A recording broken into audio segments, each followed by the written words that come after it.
दोस्तों, क्या कभी आपने ध्यान दिया है कि एक कुत्ता जो स्वभाव से और वास्तव में तो एक पालतू जानवर होता है, लेकिन कई बार ये एक ऐसा रूप ले लेता है जब इसकी वजह से इंसानों की जान तक भी चली जाती है। एक पालतू जानवर होकर आखिर ये जंगली रूप धारण कैसे कर लेता है? तो इसका कारण जानने के लिए हेलसिंकी में मौजूद एक इंस्टीट्यूट ने एक स्टडी की, जहाँ पता ये चला कि करीब 30,000 साल पहले तक कुत्ते भेड़ियों के साथी हुआ करते थे, लेकिन पेट भरने के लिए ये इंसानों के दोस्त बन गए, जिनके पास खाने के लिए कोई कमी नहीं थी। पेट की खातिर दोस्ती तो हो गई और समय के साथ ये पालतू भी बन गए, लेकिन इनके डीएनए में आज भी वो पात्र बाकी है जिसकी वजह से कई बार इनका जंगली रूप बाहर आ जाता है। जी हाँ दोस्तों, आज का ये वीडियो कुत्तों में मौजूद उसी डीएनए पर आधारित है जिसका रूप कभी इतना भयानक होता था कि इसके आगे शेर भी अपने घुटने टेक देते थे। इस रूप का नाम था एपिसियन। वो कुत्ता जिसका शरीर कुत्तों के जैसा तो था, लेकिन आकार में ये एक भालू के बराबर था। करीब 1.5 करोड़ साल पहले उत्तरी अमेरिका में राज करने वाला ये जीव वैज्ञानिकों के अनुसार उस समय का सबसे खतरनाक जीव हुआ करता था। अब तक मिले हुए इसके कंकालों के आधार पर कहा जाता है कि इसका जबड़ा, जो आज के कुत्तों से बिल्कुल अलग था, वो इतना शक्तिशाली हुआ करता था कि जब एपिसियन अपने शिकार पर हमला करता था तो शिकार की जान तो बाद में जाती थी, उससे पहले जबड़ों में फंसकर उसकी हड्डियां टूट जाती थी। इसी के चलते एपिसियन के अलावा इसका दूसरा नाम बोन क्रशिंग डॉग भी रखा गया था। वैज्ञानिकों का दावा है कि ये कुत्तों की प्रजाति का अब तक का सबसे बड़ा कुत्ता था, जिसने धरती पर आए कभी समूचे मायोसीन युग पर राज किया था। 1 करोड़ वर्षों तक चलने वाला ये दौर आइस एज के आने पर, मतलब कि शीत युग से ठीक पहले हुआ करता था, जब इसने उत्तरी अमेरिका के जंगलों पर और लगभग सभी जानवरों पर राज किया था। लेकिन जैसे जैसे मायोसीन युग की समाप्ति हुई तो इन कुत्तों का भी अस्तित्व खत्म होते चला गया, और इसका कारण था इसकी प्रजाति, जिसे केनाइडिस भी कहते हैं। वो प्रजाति जिसमें भेड़िए, लोमड़ी और सियार सभी आते हैं, और इस प्रजाति में करीब 35 ऐसे सदस्य हैं जो आज भी धरती पर मौजूद हैं। ये तो आप भली भांति जानते ही होंगे कि इस प्रजाति में आने वाला हर सदस्य मांस खाता है, और ये सभी एक साथ झुंड बनाकर भी रहते हैं। एपिसियन के मिले हुए कंकालों को जब स्टडी किया गया तो इस सवाल का जवाब भी मिल गया कि जब ये प्रजातियां आज भी धरती पर मौजूद हैं तो फिर हड्डी तोड़ देने वाला ये कुत्ता कैसे विलुप्त हो गया।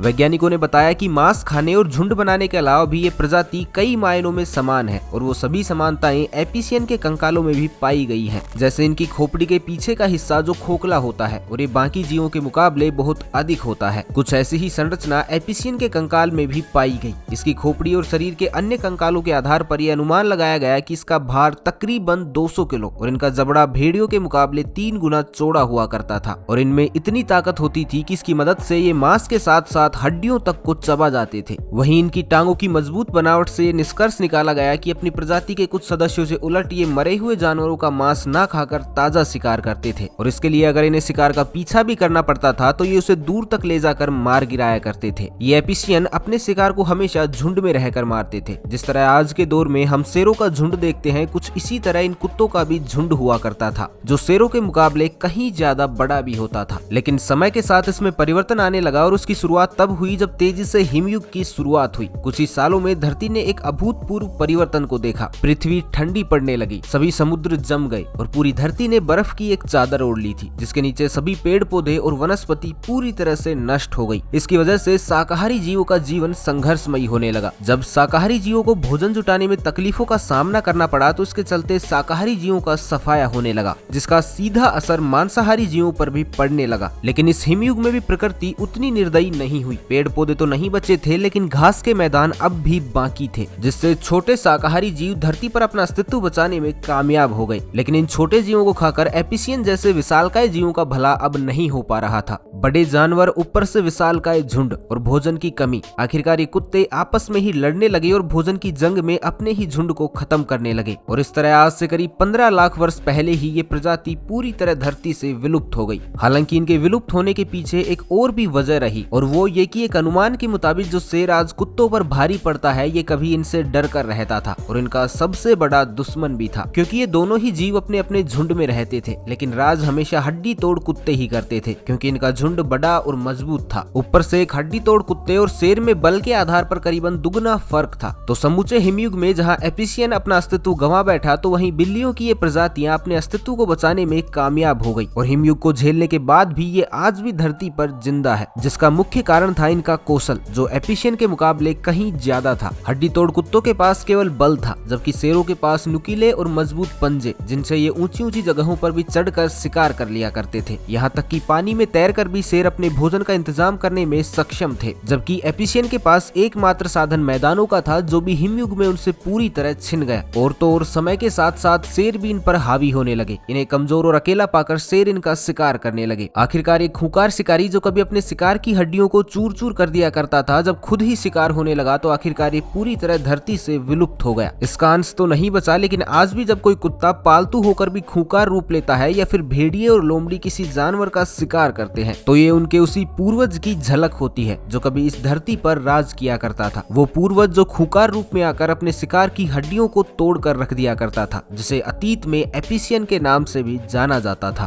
तो बस आज के लिए इतना ही। मिलते हैं एक नई वीडियो में, तब तक के लिए खुश रहे, मस्त रहे, हंसते रहे। भगवान करे आप सभी का दिन शुभ हो।